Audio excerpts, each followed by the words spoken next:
혹시 여기 오신 분들 중에 가업승계와 관련된 요즘 세미나나 특강들이 되게 많이 있거든요. 그래서 세미나나 특강 혹시 들어보신 분?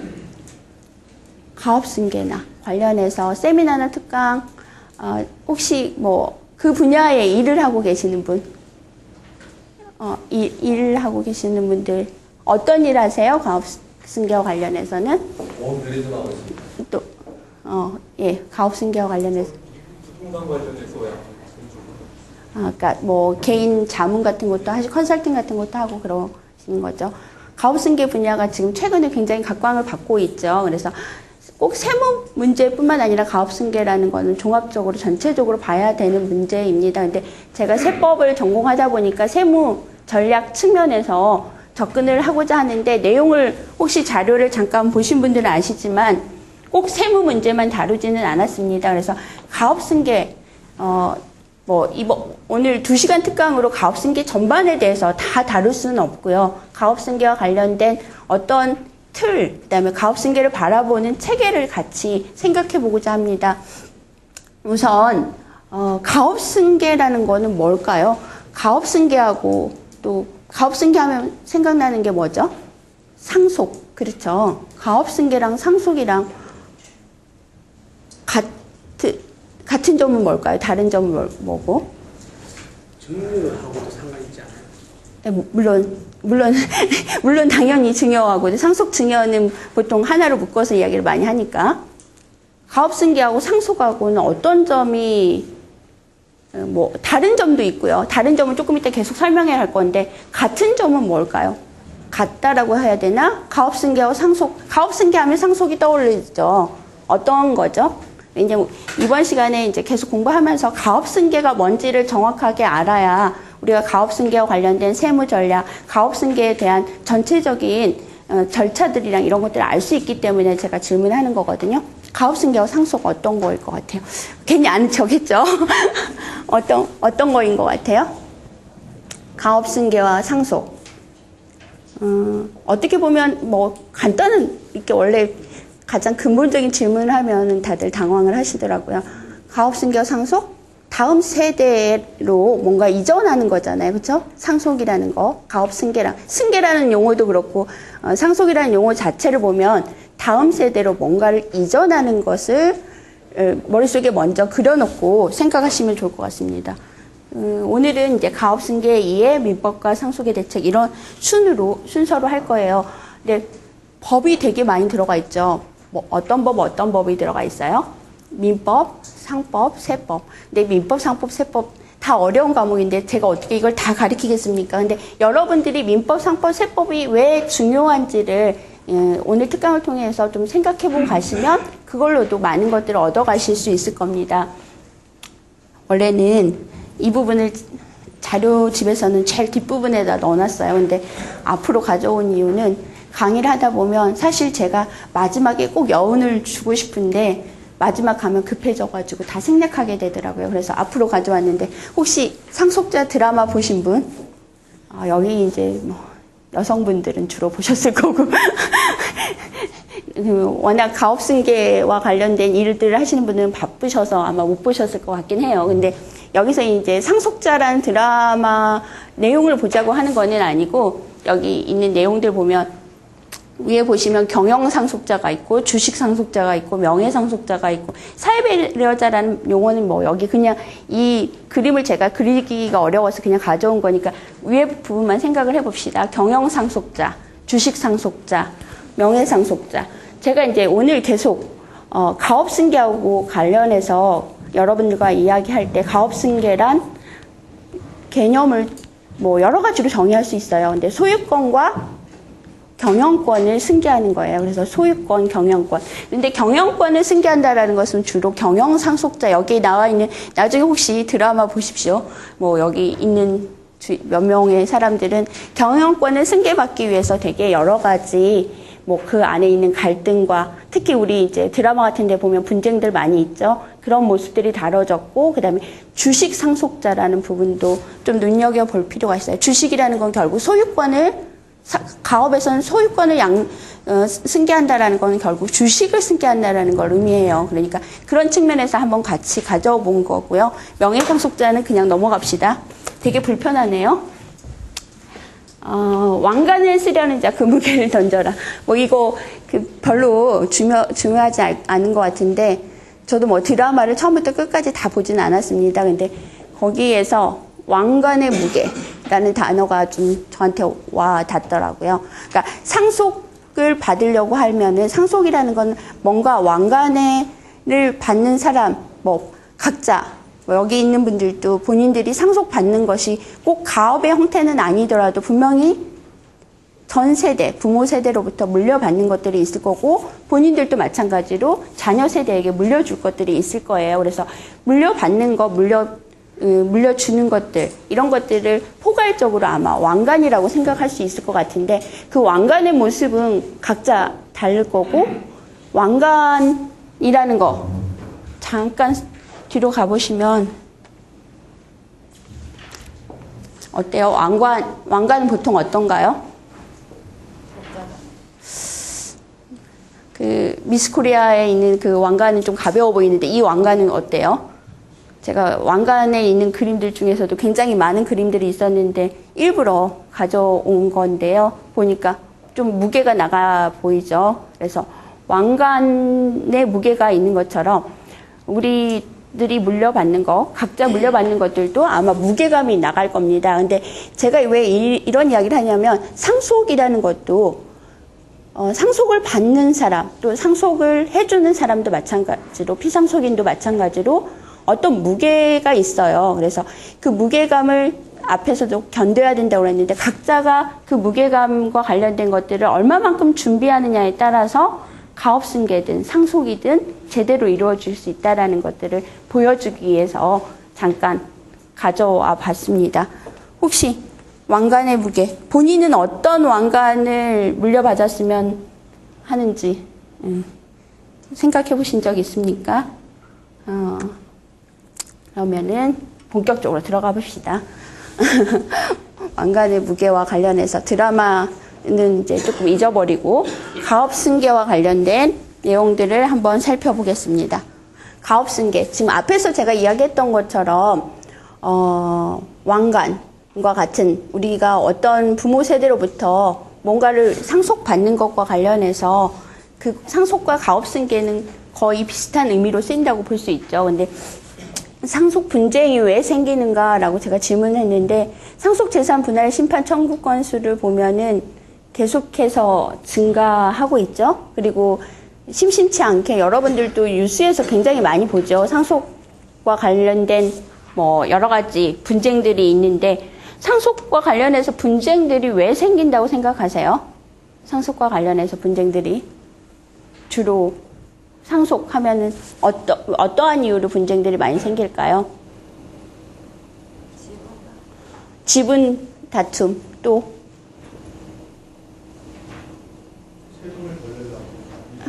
세금을 덜 내려고 분쟁, 그러니까 뭐 상속인들 간의 분쟁도 있을 수 있고 상속인 뭐 납세자하고 가세관청하고도 분쟁이 있을 수 있겠죠. 또 어떤 게 있을까요? 그러니까 특히 가업승계의 경우에는 가업승계를 받으려다 보면 세금을 많이 내야 되기 때문에 그로 인해서 생기는 부담감도 또 있죠. 또 어떤 것들이 많이 있을까요? 근데 대부분 제가 이제 유언장을 작성하던 비율 이렇게 해서 나와 있는데 상속할 때 왜 분쟁이 많이 생기냐면 대부분은 준비를 하지 않았기 때문에 그래요. 여기서 보여주는 것처럼 미국과 우리나라, 여기서 기준은 뭐냐면 중산층을 기준으로 한 건데 우리나라 같은 경우는 미리, 그러니까 유언장을 작성한다라는 의미는 어떤 의미일까요? 유언장을 작성한다는 건 미리 준비한다라는 의미인데 우리는 이제 상속이나 가업승계에 대해서 그 개념 자체도 그러니까 창업을 하고 이제 사업을 하고 나서 처음에 시작하고 나서 열심히 사업을 일으키는 데만 신경을 쓰다 보면 준비를 하지 않고 있다 보면 나중에 창업자가 갑작스럽게 사망을 하거나 또 준비를 하지 못하다 보면은 그걸로 인해 생기는 문제점들이 되게 많이 있습니다. 그러니까 상속 분쟁이 생기는 이유는 주로 준비를 하지 않았기 때문에 그래요. 준비를 하지 않았기 때문에. 근데 준비와 관련해서 여러분들이 지금부터 이제 여러분들 가업승계도 마찬가지로 그냥 일반적인 상속도 준비를 해야 되지만 가업승계는 더더군다나 준비가 많이 필요하다라는 거죠. 그러니까 먼저 여러분들이 가업승계와 관련해서 준비를 해야 된다. 근데 준비를 어떻게 해야 되는지 아마 오늘 오신 분들도 어떠한 가업이든 상속이든 본인들이 준비를 해야 된다라는 필요성이 있기 때문에 오셨을 거라고 생각을 합니다. 그래서 어떻게 준비해야 되는지를 살펴보죠. 준비하기 전에 가업승계, 아까 제가 가업승계와 상속이란 어떤 의미가 있는지를 여러분들한테 질문을 했죠. 그래서 오늘 이제 가실 때 아마 가업승계에 대해서 조금 공부를 하신 분도 있지만 대부분 제가 이렇게 봤을 때는 많이 공부는 안 하셨을 것 같아요. 그래서 오늘 오셔서 가업승계라는 용어가 무엇인지 또 가업승계를 어떻게 준비해가는 절차를 한번 살펴보시면 좋을 것 같은데 용어는 확실하게 하고 갔으면 좋겠습니다. 개념 정의는. 가업승계는 뭐 크게는 사실 경영의 승계하고 아까 말했던 것처럼 소유권의 승계 두 가지로 나눠져요. 근데 밑에 있는 것처럼 뭐 경영자의 신념, 뭐 기본적인 목표, 가치관 이런 것들도 큰 넓은 의미에서는 어떻게 해요? 가업의 승계라고 할 수 있죠. 그래서 근데 중요한 거는 경영권의 승계와 그다음에 재산권의 승계를 어떻게 할 것인가가 중요한 문제죠. 경영권하고 우리가 소유권하고는 재산권의 승계는 굉장히 다른 문제죠. 경영권이라는 건 어떤 거예요? 경영권. 앞에서 저기 상속자 드라마 나와 있었죠. 경영권은 대표이사죠. 그렇죠? 대표이사를 누구로 하느냐. 그렇죠? 기업의 경우는 대표이사를 누구로 할 거고 그 가업의 오너가 누군가죠. 그러니까 오너를 어떻게 세워나가고 그 다음 세대로 경영권. 근데 경영권만 승계하는 게 가업 승계는 아니에요. 경영권하고 재산권도 두 가지가 같이 승계되는 게 가업 승계라고 합니다. 그러니까 가업 승계의 의미를 이제 조금 머릿속에 알 수 있겠죠. 그 다음에 근데 여러분들 아까 앞에서도 어떤 분이 가업 승계하고 관련해가지고 사실 가장 큰 문제는 세법적인 거, 세금이라고 하죠. 그렇죠. 세금이라고 하는데 그리고 실제로 가업 승계에 대해서 사회적으로 우리 2000년대 후반 그리고 가업 승계와 관련된 세금 문제가 들어온 건 2008년도죠. 그래서 2008년도 이전부터 물론 연구는 됐었고 실제 관심을 갖게 됐던 거는 이 가업 승계와 관련된 세제에 있어서 대책이 마련되면서부터예요. 근데 세제에는 세법상 가업 승계의 의미는 조금 제가 다르게 써놨어요. 앞에 있는 가업 승계하고는 조금 다르게. 그래도 또 개념이 중요하니까 조금 이따 우리 세법과 관련해서도 설명을 할 거니까 잠깐 가업승계의 의미를 여러분들과 보면은 기업의 동일성을 유지하면서 증여 또는 상속에 의하여 기업의 경영권, 소유권을 가족 중에 설정된 다음 세대에게 무상으로 이전하는 거라고 제가 써놨어요. 아까 어떤 분한테 근데 세법에서는 이제 뭐 가업승계라는 말도 있고 또 여러분들 기사에서 뭐 기업승계라는 말도 들었을 거예요. 근데 가업승계라고 하는 이유는 세법 꼭 가업승계나 기업승계나 어떤 게 맞는 건 아니에요. 근데 세법적으로 법률적으로 개념 정의를 가업승계로 해놨기 때문에 그렇게 주로 사용을 하는 겁니다. 근데 세법에서는 가업승계와 또 가업상속하고도 구별을 해요. 근데 대부분의 많은 사람들이 가업승계하면은 제가 나중에 보여주겠지만 가업승계하고 가업상속 조세특례제한법에 있는 가업승계, 그다음에 상속세 증여세법에 있는 가업상속이 가장 좁은 개념이에요. 가장 좁은 개념인데 사실 이게 제도로 마련되어 있기 때문에 대부분의 사람들은 이게 전부인 양 생각을 해요. 그러니까 가업승계하면 세법상 세법상 자녀에게 가업을 승계할 수 있도록 증여할 수 있도록 해주는 거, 상속 공제받을 수 있도록 해주는 거, 이게 가업승계라고 생각하는데 가업승계 중에서 가장 제한적이고 세법에 있는 요건들을 충족시키는 승계 방법은 승계가 될 수 있는 회사는 굉장히 제한적입니다. 그러니까 보통은 책이나 여러 가지에서도 보고 기사에도 나오는 것들은 세제상 혜택을 받는 가업승계만을 가업승계라고 생각하는데 실제는 훨씬 더 넓은 의미의 가업승계를 우리가 봐야 된다라는 거죠. 그래서 세법상 가업승계하고 실제 우리가 많이 쓰는 가업승계하고는 좀 구별된 건데 여기서 보면 무상으로 이전된다라는 의미예요. 그러니까 여러분들이 나중에 오늘은 개념적인 것만 알고 좀 더 나중에 기회가 된다면 상속세, 증여세도 공부할 거고 또 민법이나 상법도 이 분야와 관련해서는 여러분들이 저는 처음 여러분들이 찾아갈 수 있는 것들만 오늘은 개념적인 것만 여러분들한테 제공을 할 거예요. 근데 나중에 이것이 계기가 돼서 여러분들이 좀 찾아보시면 훨씬 더 도움이 될 거예요. 근데 어떻게 찾아갈 것인지 제가 보여드리는 거고요. 다음으로 가볼게요. 가업승계 절차와 관련된 거는 책들을 보시면은 사실은 가업승계 절차 되게 많이 나와 있어요. 근데 이제 1단계, 2단계, 3단계 제가 이렇게 4단계, 5단계, 6단계 이렇게 해놓은 이유는 가업승계 절차가 이렇게 쭉 보시면 처음에는 현황 파악을 해야 되고 두 번째 단계가 상속 재산을 평가하는 거고 후계자 선정하는 거 뭐 이렇게 쭉 나와 있어요. 근데 뭐 이거 개념 오늘 다 설명할 거는 아니고 여러분들 자료도 드리기 때문에 여러분들이 살펴보시면 되는데 이 쭉 보시면 가업승계 절차가 어때요? 제가 이제 보여드리고자 하는 건 1단계, 2단계, 3단계 구체적인 내용이라기보다는 굉장히 복잡하다. 그쵸? 가업승계 절차가 그렇게 간단하지 않다라는 걸 알 수 있겠죠. 1단계, 2단계, 3단계 가보면은 굉장히 복잡하다라는 걸 알 수 있는데 어느 정도 걸릴 것 같아요? 가업승계? 이 절차대로 준비하고 하려고 하면 어느 정도 걸릴 것 같아요?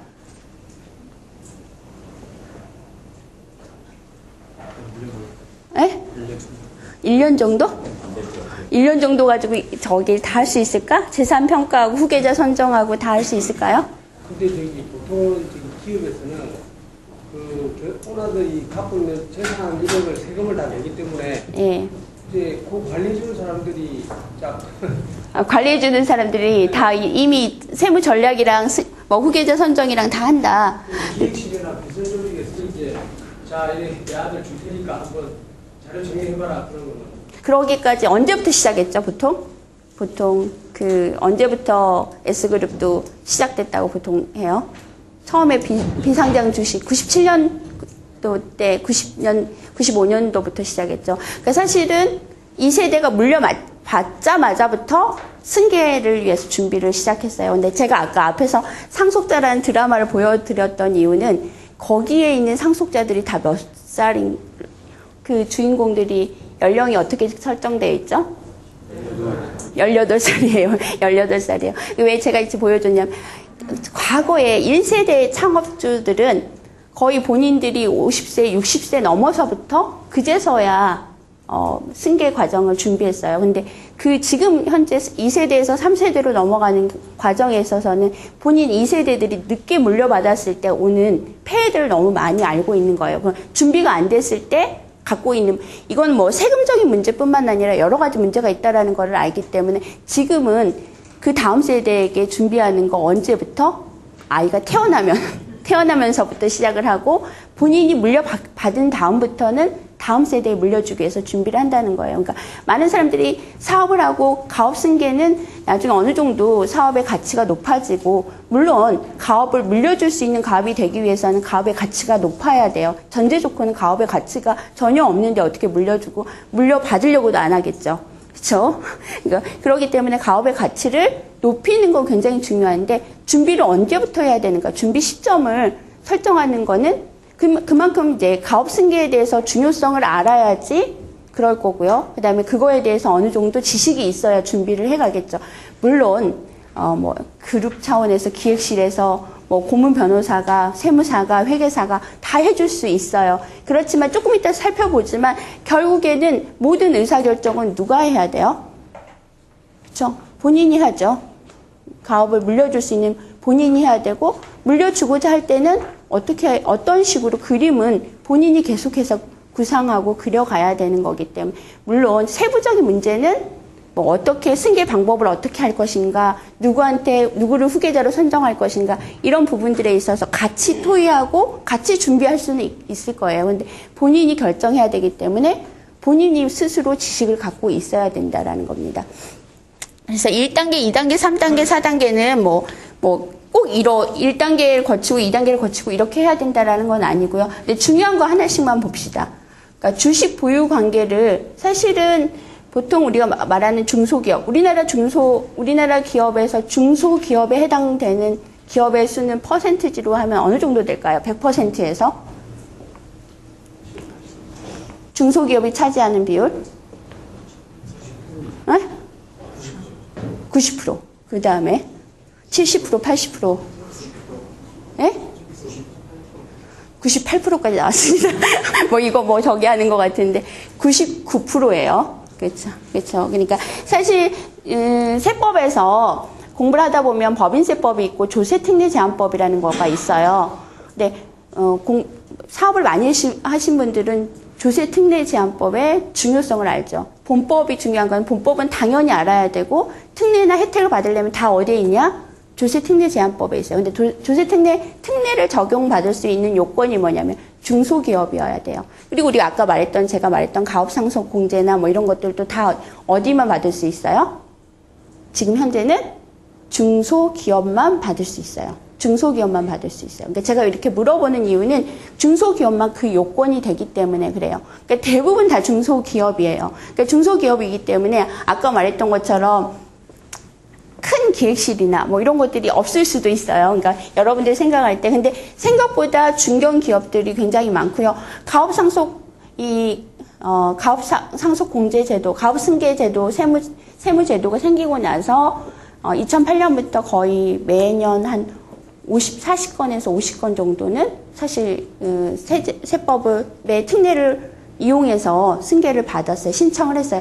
물론 나중에 보지만 신청을 했다고 해서 사실 사후적으로 계속 관리를 하고 있기 때문에 이렇게 해서 가업승계가 완전히 세제 혜택을 받았다라고 하기는 또 어려울 수도 있어요. 근데 현재 그래도 이 제도가 되게 관심을 받게 됐고 중소기업 중심으로 해서 중소기업청을 중심으로 해가지고 굉장히 많이 교육도 되고 있고 실제로 매년 한 40건에서 50건 정도 이루어지고 있습니다. 그러니까 굉장히 많이 앞으로는 이 제도가 지금은 최대 300억까지 최소 100억에서 300억까지 공제를 받을 수가 있어요. 근데 과거엔 처음엔 40억부터 출발했는데 계속 공제 범위도 넓어지고 있고 엊그젠가 기사를 보니까 대기업도 가업상속공제 허용해달라 이런 기사가 나왔더라고요.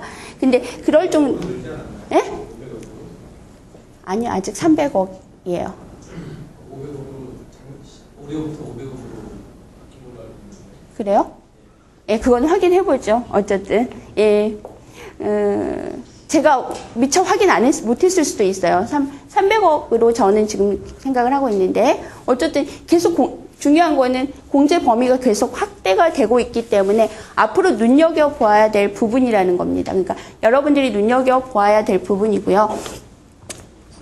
가업상속공제제도와 관련해서 근데 여러분이 말했던 것처럼 현황 파악에서 주식 보유 관계 처음에 보통은 어떤 거냐면 기업들 중에서 창업주가 갑작스럽게 병이나 이런 것들로 인해서 사망하는 경우들이 어떤 경우든지 생겨날 수 있잖아요. 그럴 때 굉장히 어려운 게 뭐냐면 거래처를 파악하는 게 굉장히 어렵다라고 해요. 그러니까 실질적으로는 다 파악이 되고 있는 것처럼 보이지만 그렇지 못하는 경우들도 있기 때문에 평상시 이런 부분들은 굉장히 주의 깊게 정리를 해야 된다라고 하고요. 그다음에 상속재산, 상속세의 문제는 사실은 가업승계에서 조금 이따 보겠지만 상속세 분야는 세제와 관련된 분야는 어떻게 보면 상속세와 관련된 증여세와 관련된 제도를 제대로만 알고 있으면 적용하는 거는 오히려 쉬워요. 근데 더 어려운 게 뭐냐면 재원, 상속세를 납부할 재원을 어떻게 준비하느냐의 문제가 굉장히 중요한 문제입니다.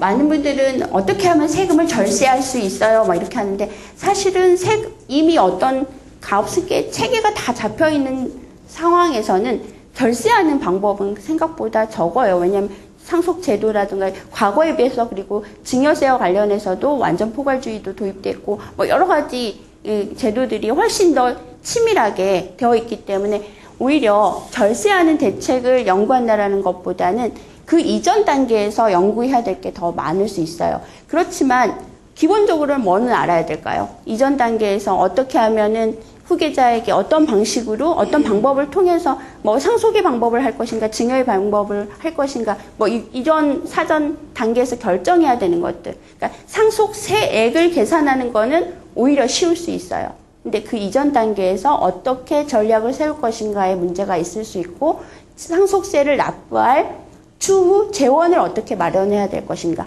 이 문제가 굉장히 중요해요. 그러니까 여러분들이 이 가업승계와 관련해서도 재원 마련과 관련된 부분들을 염두에 둬야 될 거고요. 그다음에 후계자 선정의 문제는 뭐 여기에서 중요한 문제는 아니니까 넘어갈게요. 그다음에 승계 방법의 결정, 그다음에 가업승계 계획서 작성 뭐 이렇게 있는데 여기서 승계 방법의 결정과 관련해서 한번 같이 이야기를 해보겠습니다.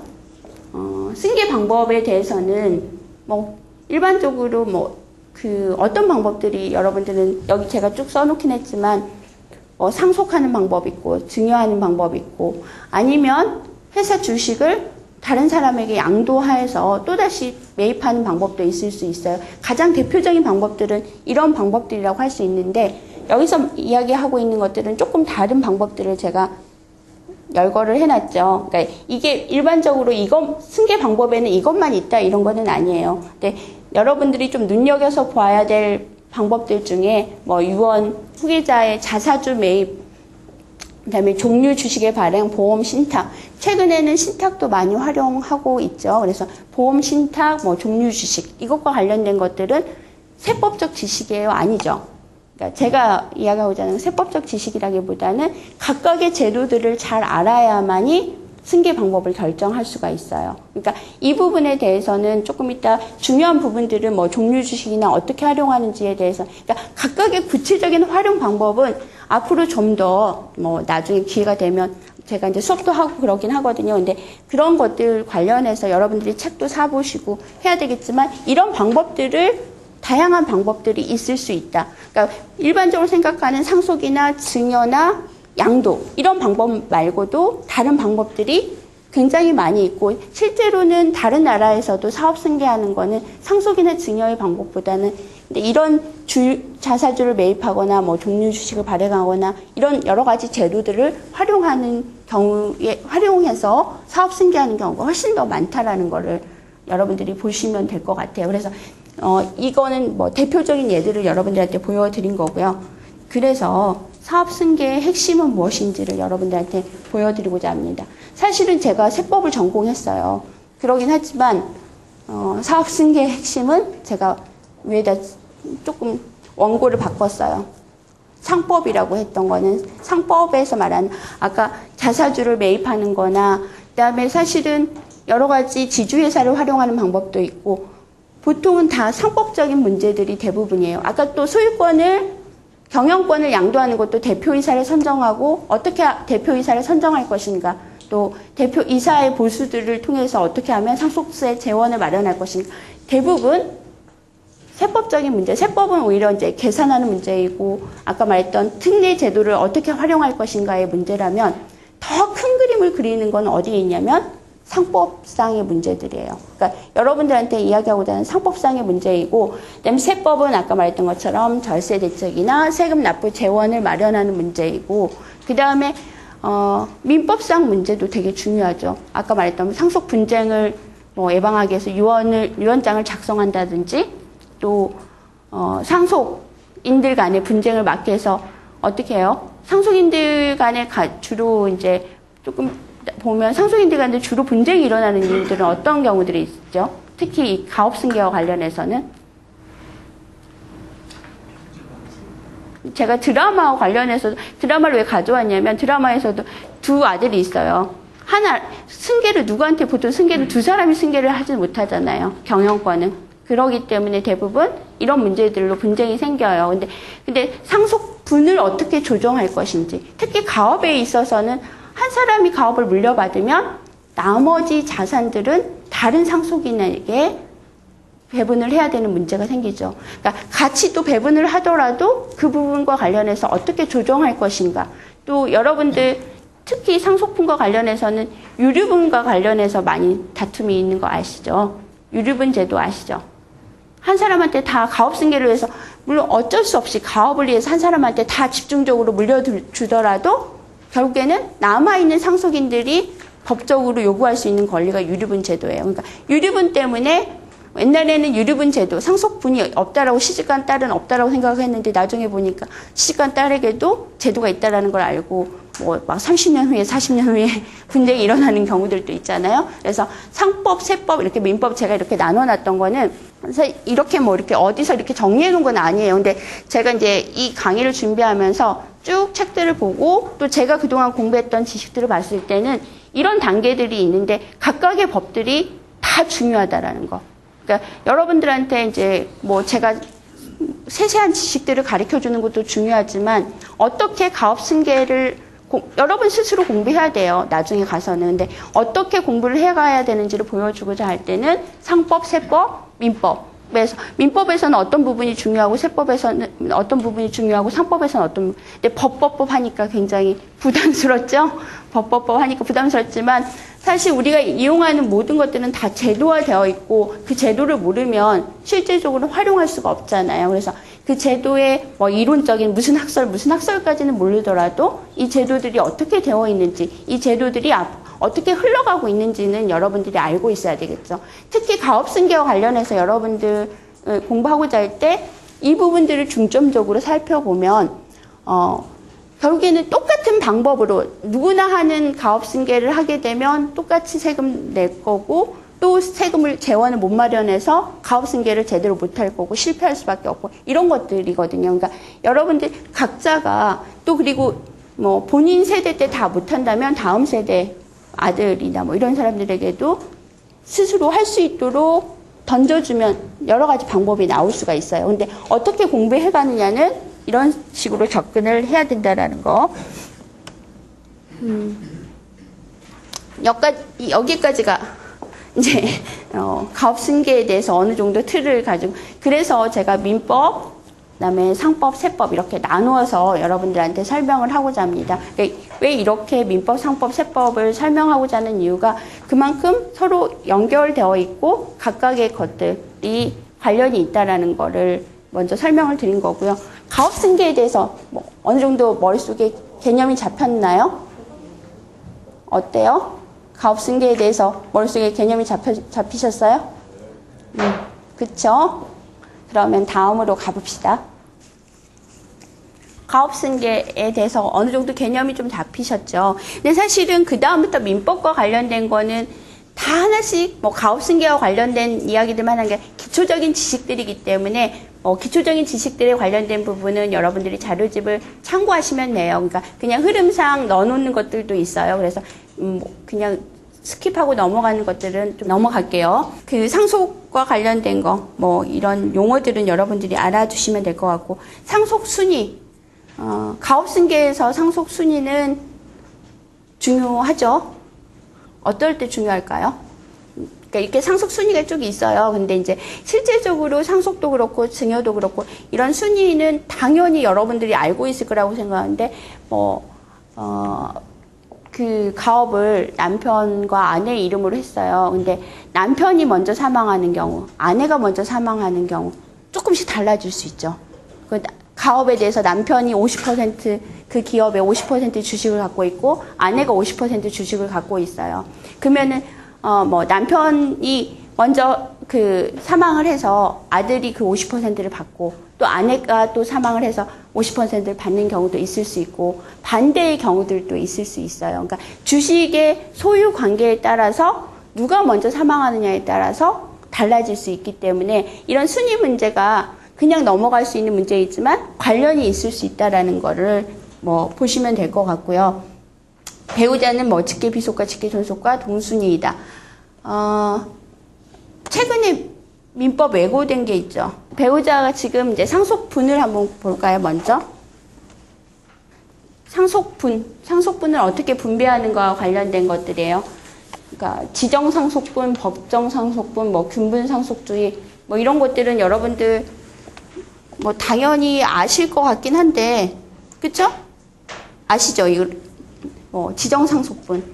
유언에서 상속을 하면은 유언대로 효력이 발생하는 거예요. 먼저 유언대로 효력이 발생하는 거고 법정상속분, 법에 정한 대로 유언이 없는 경우에 그렇죠? 유언이 없는 경우에는 법에 정한 대로, 법률에 정한 대로 하는데 법률에서는 어떻게 정했냐면 상속인간에는 똑같이 금분한다.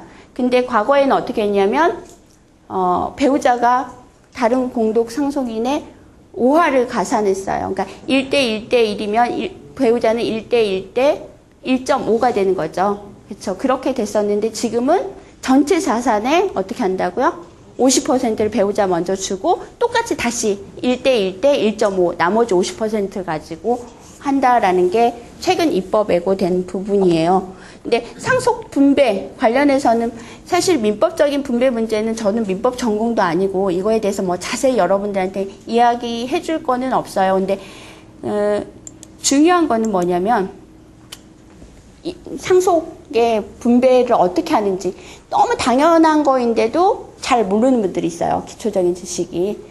어떤 거냐면 지정상속이라는 건 아까 말했던 것처럼 유언을 하면 유언이 가장 먼저 효력이 발생하고 그 다음에는 어떻게 해요? 사실 대부분의 일반인들의 상속은 어떻게 이루어지냐면 협의 분할이에요. 그러니까 상속인들 간에 알아서 협의하면 협의 분할이 그 다음 효력이고 그것도 안 되면 이제 그 다음에 분쟁이 가면 뭘로 따진다? 법정 상속분으로 따지는 거예요. 그러니까 법정 상속분이 사실은 우리 잘 모르고 지나가는 이유가 대부분은 어떻게 하기 때문에? 협의 분할하기 때문이에요. 협의 분할하기 때문에. 그래서 공동 상속인 간의 상속 지분과 다르게 하여 상속 재산을 분할하는 것은 협의 분할이라고 합니다. 그래서 세금과 관련해서도 되게 중요한 문제가 뭐냐면 상속인 간에도 나중에 일정 기간이 지나면 상속인 간에도 다시 분할을 하게 되면 증여로 인정받기가 쉬워요. 그렇기 때문에 그 협의 분할해서 상속세 신고 이전에 증여를 분할을 할 때만 효력이 발생하고 그 이후에는 상속인 간의 재산이 이전이 돼 있으면 그거는 증여가 돼요. 그러니까 협의 분할을 해서 보통 자산을 부모가 뭐 12억이면 현금으로 12억 이렇게 딱 놔주는 게 아니잖아요. 뭐 아파트 6억짜리 하나 있고 뭐 토지 4억짜리 있고 현금 있고 이렇게 있는 경우들이 있으면 뭐 큰아들 얼마만큼 가져가고 그러면 토지 가져가고 아파트 이렇게 분배를 하잖아요. 뭐 장남하고 같이 살았으면 아파트는 장남이 가지고 가고 이런 식으로 분할을 하는데 나중에 서로 간에 분쟁이 생겨서 생기는 경우들이 있어요. 그러니까 협의 분할이 안 됐을 게 법정 상속분으로 가기 때문에 협의 분할 제도를 잘 이용해야 되고 그런 분쟁을 막기 위해서는 뭐가 필요하다고요?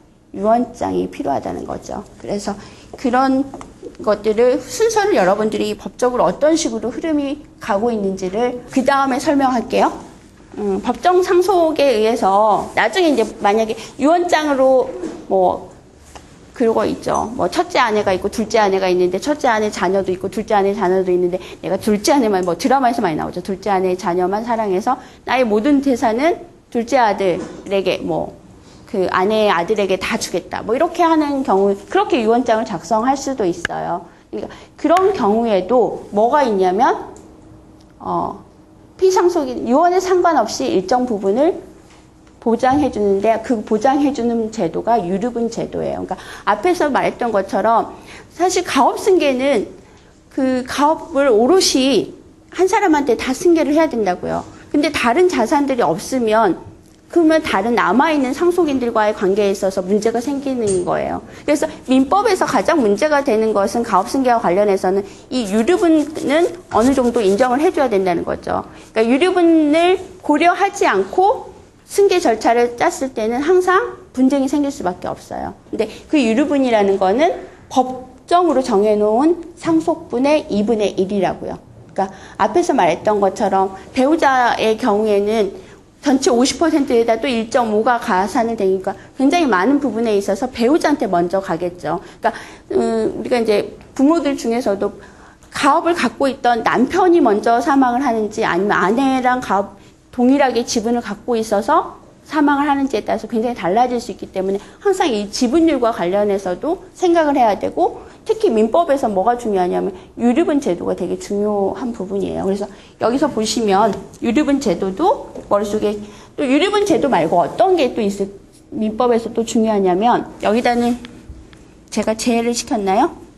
기여분 제도, 기여분이라는 것은 뭐 일반적으로 어떤 경우에 기여분을 인정하냐면 민법에서 부모님들을 모시고 살았거나 뭐 병간호를 했거나 이런 경우에 기여분을 인정하는데 가업승계와 관련해서는 어떻게 기여분을 인정받을 수 있냐면 가업을 일으키는데 기여했다라는 부분에 있어서 기여분을 산정할 수도 있는 부분들이 있어요. 그러니까 최근에는 그런 것과 관련된 사례들이 나오고 있습니다. 그러니까 뭐 유류분, 기여분. 사실은 법률을 공부하다 보면 뭐 여기서 법학 공부하신 분들도 있고 법률 공부하신 분들 많은데 법률을 공부하다 보면 원칙은 당연히 중요해요. 근데 원칙보다 더 중요한 부분들이 이런 유류분이나 기여분 같이 특례로 나와 있는 제도들이 원칙이 아니라 실제적으로 예외적으로 보장해주는 제도들이 훨씬 실무에서는 훨씬 중요한 문제들입니다. 그러니까 마찬가지로 유류분, 기여분 우리도 공부할 때는 오히려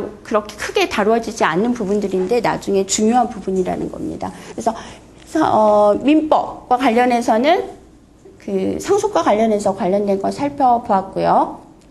그 다음에 뭐 되게 상속과 관련해서도 더 다뤄야 될 것들이 굉장히 많겠죠. 근데 뭐 넘어갑시다.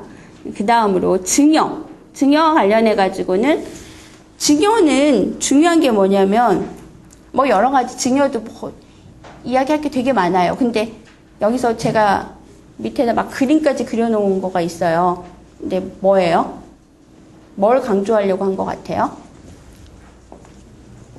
증여는 계약이에요, 계약. 중요한 거는 계약이라는 게 계약과 단독행위, 법률행위에서 단독행위하고 계약하고는 뭐가 틀리죠? 혹시 뭐 그래도 들어보신 분들? 의사표시가 일치가 돼야 되는 게, 그쵸? 계약이 성립하려면, 그쵸?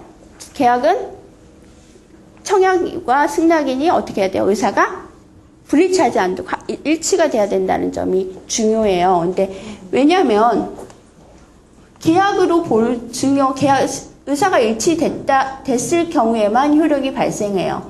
근데 세법에서는 이 증여의 개념이 달라집니다. 그러니까 증여의 개념이 과거에는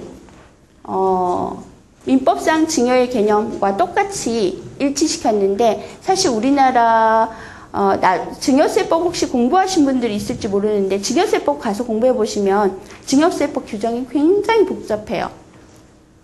그렇게 복잡하게 된 것들은 지금 현재 아까 말했던 재벌 2세대에서 3세대로 넘어가면서 굉장히 많은 자본거래를 통해서 증여를 다음 세대로 합니다. 일명 변칙 증여라고 보통 하는데 그런 것들이 있을 때마다 그 사후적으로 증여의 개념을 계속 넓혀왔어요. 그러다 보니까 실제적으로는 증여의 개념이 굉장히 넓어졌는데 처음에는 민법에서 출발했는데 지금은 증여의 개념이 2조 사망상 이렇게 제가 어려운 법률 조항을 여러분들한테 보여주기 위해서 가져온 것이 아니라 증여의 개념이 굉장히 넓어져서 사실 여러분들이 나중에 가업승계를 하면서 여러 가지 회사법상 뭐 조직 변경을 통해서 뭐 여러 가지 방법으로 자본거래를 통해서 증여를 할 때 굉장히 조심해야 된다. 그러니까 아까 제가 이야기했던 것처럼 절세를 할 수 있는 방안은 생각보다 좁다라는 걸 이야기를 드리는 거예요. 그러니까 여기 아마 오신 분들은 절세할 수 있는 방안을 제가 가르쳐 주길 바라서 여기 오신 분들도 있을 텐데 아마 어떤 분한테 가서 어떤 변호사들한테 가서 하더라도 실제로 절세 방안이 그렇게 과거에 비하면 왜냐하면 그동안은 무궁무진하게 많은 것들을 그 몇몇 그룹들이 계속 하면서 개발을 했는데 개발한 것들이 다 그 후에 그 관련된 규정들이 다 들어와 있기 때문에 실제적으로는 일반인들의 머리로 해가지고 자본거래를 해서 증여세를 회피한다? 쉽지 않습니다. 그 증여세를 줄인다? 오히려 증여세를 회피하거나 탈세하는 경우가 맞겠죠. 그러니까 그러지 않고는 실제로는 줄일 수 없는 부분들이 많아요. 근데 그러니까 증여 오신 분들 중에는 절세 대책을 가르쳐 달라 이럴 수도 있지만 실질적으로는 더 중요한 거는 우리가 이제 증여나 이런 자본거래를 통해서 이게 쉽지 않다. 그래서 세제 분야보다는 그 이전 단계의 중요성을 여러분들이 더 많이 머릿속에 넣어야 된다라는 걸 가르쳐 드리기 위한 겁니다. 그래서 민법까지 좀 살펴봤고요.